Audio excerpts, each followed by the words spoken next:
அத்தியாயம் 106. இளஞ்செழியன் பாசறை.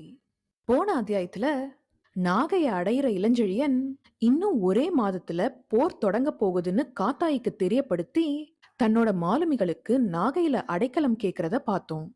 அத தொடர்ந்து காத்தாயியோட உதவியால நாகையில அடைக்கலம் புகுந்த இளஞ்செழியனும் அவனோட குழுவும் அன்னைக்கு இரவு நல்லா ஓய்வெடுத்தாங்க.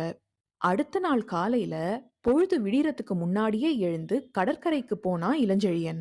ஆனா அவனுக்கும் முன்னாடி எழுந்து கடற்கரையில தலை நிமிர்ந்து கம்பீரமா கடல் அலைகளை கவனிச்சுக்கிட்டு இருந்தா காத்தாயி.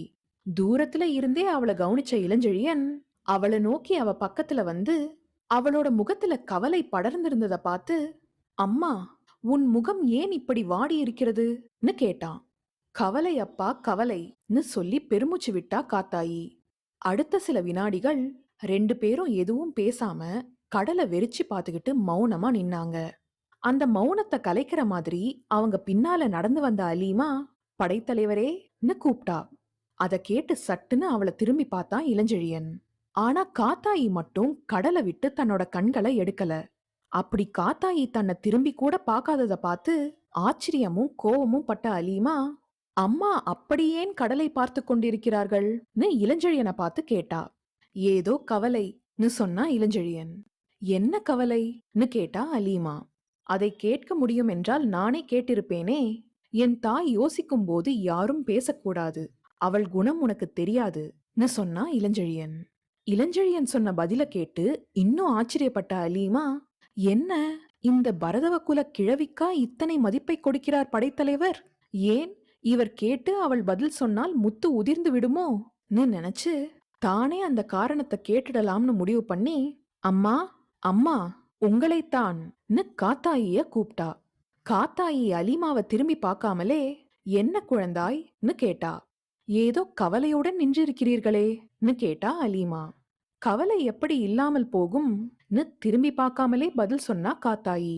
எதை பற்றி கவலைன்னு கேட்டா அலீமா. எதை பற்றி நான் கவலைப்பட வேண்டும்? என் கணவர் இல்லை, எனக்கும் வயதாகிவிட்டது, நான் போனால் எனது வளர்ப்பு மகன் எடுத்து போட்டு விடுவான்னு சொன்னா காத்தாயி. அப்படியானால் கவலைக்கு காரணம் இல்லையேன்னு சொன்னா அலீமா. இல்லை, நேற்று வரை இல்லை, நீங்கள் வந்த பின் துளிர்த்தது, இரவில் மரமாக வளர்ந்து விட்டது. சோழ நாட்டில் விடுதலை போர் துவங்குகிறது மகளே. அஸ்திவாரத்தை இந்த நாகையில் மணல் மேட்டு குப்பமும் வளைந்த கடற்கரையும் சில தோப்புகளும் உள்ள இந்த குக்கிராமத்தில் அமைத்து விட்டான் என் மகன்.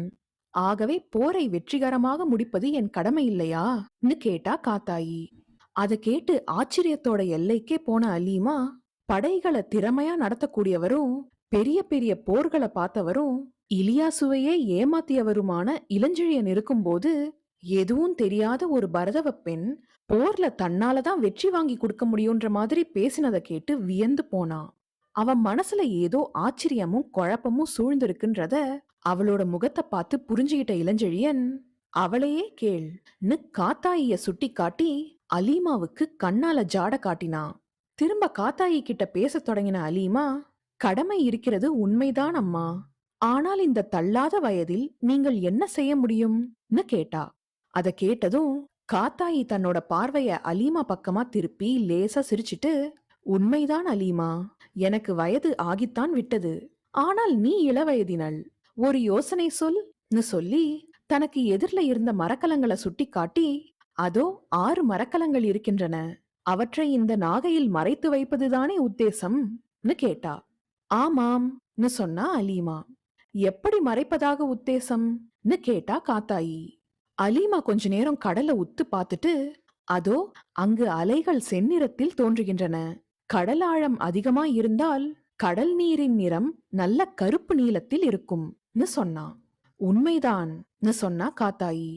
ஆழமில்லாத இடத்தில் மரக்கலங்களை எப்படி கொண்டு வருவதுன்னு கேட்டா அலீமா. யோசனையை என்னை கேட்கிறாயே, உன்னையல்லவா நான் கேட்டேன்னு சொல்லிட்டு கலகலன்னு சிரிச்சா காத்தாயி. என்ன நகைக்கிறீர்கள்னு கோவப்பட்டா அலீமா. காத்தாயி தன்னோட சிரிப்பை நிறுத்திட்டு தன்னோட கைகளை ஆதரவா அலீமாவோட தோள் மேல போட்டுக்கிட்டு, அலீமா, இந்த கடல் வேறு நான் வேறு என்று எண்ணாதே, அதன் மீதே பாதி வாழ்க்கையை நான் கடத்தி இருக்கிறேன். எத்தனையோ இரவு, எத்தனையோ பகல் நானும் என் கணவரும் படகுகளிலேயே இந்த வங்கக்கடற் பிராந்தியத்தில் சஞ்சரித்திருக்கிறோம். அவர் இருந்தவரை எங்கள் ஆயுளில் 3/4 கடலில் கழிந்திருக்கிறது. ஆகவே வங்கக்கடலின் துர்க்குணங்கள், நற்குணங்கள், சீறல்கள், பள்ளங்கள், மேடுகள் அனைத்தையும் நான் அறிவேன். பரதவ குலத்தவருக்கும் இந்த கடலுக்கும் பெரும் உறவு உண்டு. ஆகவே இந்த கடலை நீ வெற்றி கொள்ள முடியாது. இதன் உடல் வாகுகளை நீ நிர்ணயிக்க முடியாது. நிர்ணயிக்க முடியாவிட்டால் அதோ அந்த உன் 6 மரக்கலங்களை இங்கு கொண்டு வர முடியாதுன்னு சொன்னான். உடனே இளஞ்செழியன், இன்னும் 2 மரக்கலங்களும் இருக்கின்றன, அவையும் இங்கு வரும்னு சொன்னான். ரொம்ப நல்லது. அப்படியானால் 8 மரக்கலங்களுக்கு இடம் கண்டுபிடிக்க வேண்டும். கண்டுபிடிக்க முடியுமா அலீமான்னு கேட்டா காத்தாயி. காத்தாயி பேச பேச பிரமிச்சு போன அலீமா, மணல் அடித்து கிடக்கும் இந்த நாகையின் கடலில் எப்படி கரையருகே மரக்கலங்களை கொண்டு வர முடியும்னு யோசிச்சு, முடியாது, மரக்கலங்களை மறைக்க இங்கே இடம் இல்லைன்னு சொன்னான். தவறு அலீமா, இந்த இடத்தில் 4 மரக்கலங்களை மறைக்க வழி கண்டுபிடித்து விட்டேன். மீதி 4ஐத்தான் என்ன செய்வதென்று புரியவில்லைன்னு சொன்னா காத்தாயி. அதை கேட்டு இன்னும் ஆச்சரியப்பட்ட அலீமா, என்ன, 4 மரக்கலங்களை கரை அருகே கொண்டு வர முடியுமான்னு கேட்டா. முடியும், இதோ பார்ன்னு சொன்ன காத்தாயி கடல் வளைஞ்சு இருந்த இடத்துல தெரிஞ்ச நீல நிற அலைகளை சுட்டி காட்டினா. அர்த்த சந்திரனை போல் வளைந்து கிடக்கும் இந்த கரையில் சமுத்திரத்துக்குள் ஓடியிருக்கும் இரு முனைகளுக்கு நேராக கோடுகளை இழுத்தால் நடுவே மண்ணிற அலைகள் இல்லை, நீல நிற அலைகள் இருக்கின்றன. நாங்கள் வாணிபத்துக்கு மரக்கலங்களை ஓட்டிய போது இந்த நடுப்பாதையின் வழியாக மரக்கலங்களை கரைக்கருகே கொண்டு வந்து கிண்ணம் போல் வளைந்து கிடக்கும் இந்த இடத்தில் நிறுத்துவோம். அப்படி இப்பொழுதும் நிறுத்தலாம். எதற்கும் பரதவரை கொண்டு கோல் போட்டு ஆழம் பார்க்க சொல்கிறேன். எப்படியும் 4 மரக்கலங்களுக்கு இடம் இருக்கும்னு சொன்ன காத்தாயி அங்க இருந்து கைய ஆட்டி குப்பத்துல இருந்த பரதவரை கூப்பிட்டா.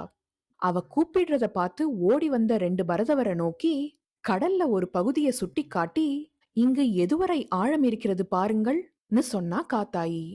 அந்த பரதவர்கள் திரும்ப குப்பத்தை நோக்கி வேகமா ஓடிப்போய் நீளமா ஒன்னோட ஒன்னா பிணைக்கப்பட்டிருந்த மூங்கில் கழிகளை கொண்டு வந்து கரைக்கு பக்கத்துல இருந்த படகுல தாவி ஏறி காத்தாயி காட்டின பகுதியில கோல்களை உள்ள இறக்கி அதோட ஆழத்தை அளந்து பார்க்க தொடங்கினாங்க. அவங்க கோல் போட்ட இடங்கள்ல 4 ஆள் உயரத்துக்கு ஆழம் இருந்ததை பார்த்த அலீமா கடலை பத்தி காத்தாயிக்கு இருந்த நுணுக்கமான அறிவை பார்த்து வியந்து, படைத்தலைவர் காரணமில்லாமல் இங்கு வரவில்லைன்னு தனக்குள்ளேயே சொல்லிக்கிட்டா. காத்தாயி அதுக்கு மேல அலீமாவை திரும்பி பார்க்காம படகுகளையே பார்த்துக்கிட்டு மரக்கலங்கள் வரவேண்டிய பாதைய மனசுக்குள்ளேயே வகுத்துக்கிட்டு இருந்தா. ஆழமான கடல் பாதையை நிர்ணயம் செஞ்சுக்கிட்டதும் இன்னும் சில பரதவரை கூப்பிட்ட காத்தாயி இளஞ்செழியனை பார்த்து, அப்பா, இதோ படகுகள் சென்ற பாதைக்கு இப்புறம் 10 அடி அப்புறம் 10 அடி போகலாம். அதற்கு மேல் போனால் மணல் திட்டுகள் இருக்கின்றன. இதே பாதையில் ஒன்றன் பின் ஒன்றாக உன் மரக்கலங்களை வரவழைத்துக்கொள்.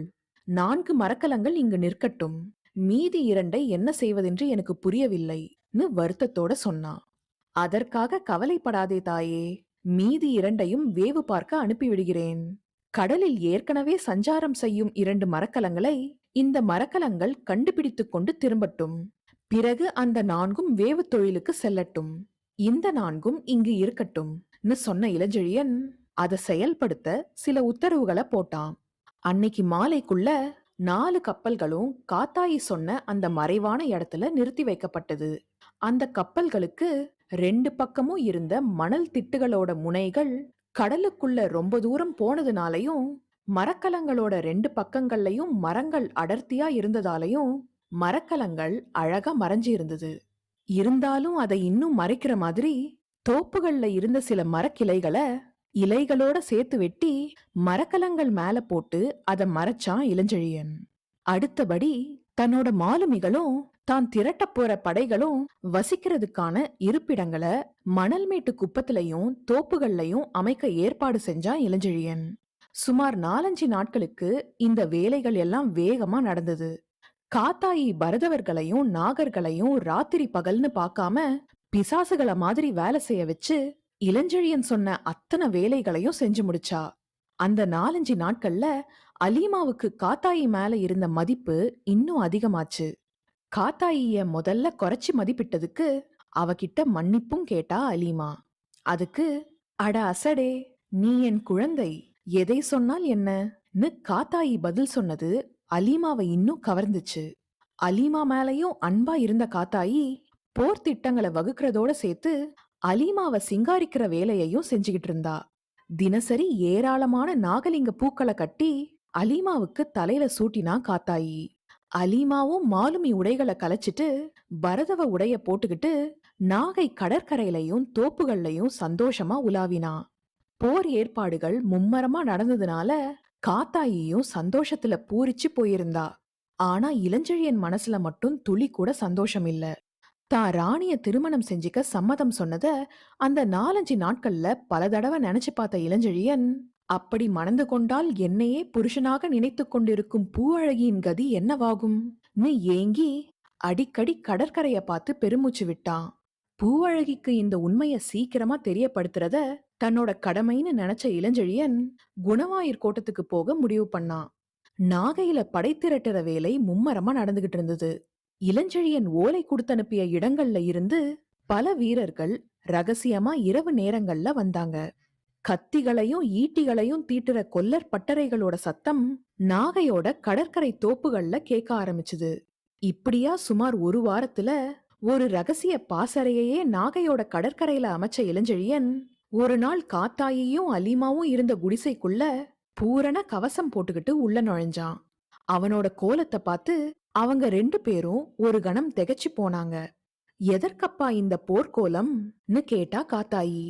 தலைக்கு மட்டும் கவசம் தரித்தால் என்னை தேடிக்கொண்டிருக்கும் டைபீரியஸிடம் நானே என்னை ஒப்படைப்பதாகும். தலை முதல் கால் வரை கவசம் அணிந்தால் இப்பொழுது நாட்டில் நடமாடும் பல யவன வீரர்களில் நானும் ஒருவனாவேன் பதில் சொன்ன இளஞ்செழியன், அம்மா, நான் மன்னரை சந்திக்க செல்கிறேன். அதுவரை இங்கு ஏற்பாடுகளை நீ கவனித்துக்கொள். இந்தா, இந்த ஓலையை வானகரையில் பிரம்மானந்தரிடம் சேர்த்துவிடுன்னு சொல்லி தன்னோட மடியில இருந்த ஒரு ஓலையை எடுத்து காத்தாயி கிட்ட கொடுத்தான். ஓலைய கையில வாங்கின காத்தாயி அதுல முத்திரை பொறிக்கப்பட்டிருந்தத பார்த்து, ஓலை மிகுந்த ரகசியமானதோன்னு கேட்டா. ஆமாம், இந்திர விழாவன்று பிரம்மானந்தர் என்ன செய்ய வேண்டும் என்பதை அது குறிக்கிறதுன்னு சொன்ன இளஞ்செழியன் கொஞ்ச நேரத்துல குணவாயூர் கோட்டத்தை நோக்கி கிளம்பினான். அவன் கிளம்பின 2வது நாளே அந்த முத்திரை ஓலை பிரம்மானந்தரை அடைஞ்சது. அந்த ஓலைய பிரிச்சு படிச்ச பிரம்மானந்தர் கோவத்தோட உச்சிக்கே போய், அழகு அழகு, வெகு அழகு, இதெல்லாம் முன்வேலைதானா, அடப்பாவின்னு கத்தினார். அடுத்து நடக்க போறது என்னன்றத அடுத்த அத்தியாயத்துல பார்க்கலாம்.